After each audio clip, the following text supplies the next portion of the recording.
জোরে বৈশাখ কবিগুরু রবীন্দ্রনাথ ঠাকুরকে প্রণাম জানিয়ে আমরা একটি আবৃত্তি করব। নৌকা যাত্রা কবিগুরু রবীন্দ্রনাথ ঠাকুর। মধুমতির ওই যে নৌকা খানা বাঁধা আছে রাজগঞ্জের ঘাটে, কারো কোনো কাজে লাগছে না তো, বোঝাই করা আছে কেবল পাতে। আমায় যদি দেয় তারে নৌকাটি, আমি তবে 100টা দাঁড়াই। তুলে দিন 4টে 5টা 6টা, নিত্যে ঘুরে বেড়াই না কোহাটে।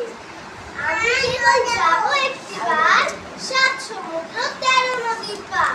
তখন তুমি কেঁদো না মা যেন, বসে বসে একলা ঘরের কোণে।